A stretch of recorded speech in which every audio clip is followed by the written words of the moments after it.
ایک صحابی تھے جوان 12-14 سال عمر, عشق لگا سی کھیڑا کھیڑ دی میں. 12-14 سال عمر تو ہر وقت حضور کے پاس رہتے تھے. صحابہ کہتے ہیں ہم نے سوچا ہر وقت ہی رہتا ہے.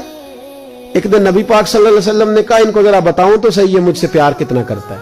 صحابہ کو تجربہ کرانے کے لیے حضور نے اس سے کہا مجھ سے پیار کرتے ہو؟ اس نے کہا بیبا آپ کو پتہ ہی ہے سارا. تو حضور نے فرمایا جاؤ اپنے باپ کی گردن کاٹ کے لاؤ. کس کی؟ اوکھا جے بابا کام. ہاں اپنے باپ کی گردن کاٹ کے لاؤ. 12-14 سال عمر, چھلانگ لگائی. مسجد نبوی کے دروازے پر مولا علی شیر خدا کھڑے تھے.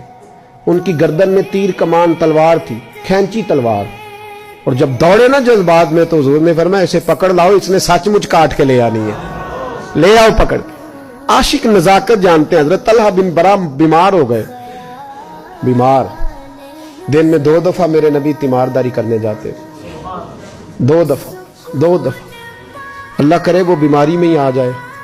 چر ہویا مینو ترلے لیندیاں کدی موڑ میرے ول واگاں, خواب میری وچ ایک وار جہاں میں ساری عمر نہ جاگاں. نبی پاک صلی اللہ علیہ وسلم 2 دفعہ تیمارداری کرنے جاتے. 2 دفعہ دن, 2 دفعہ حضور پتہ لے. ایک دن حضور شام کو گئے, ان کا ماتھا چوما تو حضور کی آنکھوں میں آنسو آ گئے. پھر میرے حبیب پاک نے ان کے والد کو کونے میں بلایا, کوئی بات کہی, باپ بھی رونے لگے. حضور نے پھر پیار کیا, چلے گئے. حضرت طلحہ اپنے ابا جی سے کہنے لگے حضور کیا کہہ کے گئے ہیں؟ کہا بیٹے کچھ نہیں. کہا نہیں مجھے بتائیں. کچھ نہیں, رشتہ ہی بڑا نازک, نہیں بتائیں. تو باپ نے سر پہ ہاتھ رکھا, کہا حضور کہہ گئے ہیں تو آج شام کو فوت ہو جائے گا. اور جب حضور نے کہا جب اس کا انتقال ہو جائے تو مجھے خبر کرنا. والد کو چارپائی پہ بٹھا کے تو حضرت طلحہ نے ہاتھ پکڑ لیا. عشق تے اگ دوویں ایک برابر, پر عشق دا سیک ودھیرا. اگ تے ساڑے ککھ تے کانے, عشق ساڑے تن میرا. او اگ دا دارو میہ تے پانی, مینوں کوئی دسے عشق دا دارو کیڑا. بلے شاہ اوتھے کچھ نہیں بچدا جتھے عشق ہوراں دا ڈیرا. ہاتھ پکڑا باپ کا اور کہنے لگے ابا جی ایک وعدہ کرو, رات کو جب میں فوت ہو جاؤں تو نبی پاک کو اطلاع نہیں دینی. خبر کہ بیٹے حضور کہہ گئے ہیں دینی ہے, تو کہتا ہے نہیں دینی, کیوں؟ عاشق نزاکت جانتے ہیں. اگرچہ 12-14 سال عمر تھی پر عشق پکا تھا نا, نزاکت سمجھتے تھے. کہنے لگے ابا جی جن گلیوں سے حضور نے گزر کے آنا ہے وہ یہودیوں کی گلیاں ہیں. ایسا نہ ہو میرے جنازے کی خاطر حضور گزرے اور کوئی میرے نبی کو تکلیف دے دے, اس لیے خبر نہیں کرنی مصطفیٰ کو. آپ جنازہ پڑھ کے دفنا دینا.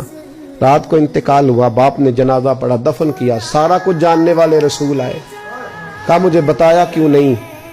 عرض کی محبوبہ, کہتا تھا حضور کو تکلیف نہیں دینی, میری ذات کی خاطر تکلیف نہ دینا, نہ کوئی یہودی تکلیف نہ پہنچا دے. گلیاں یہودیوں کی ہیں, قربان جائیں. ساری دنیا روزہ رسول پہ, اور میرے رسول نے فرمایا مجھے بتاؤ اس کی قبر کہاں ہے.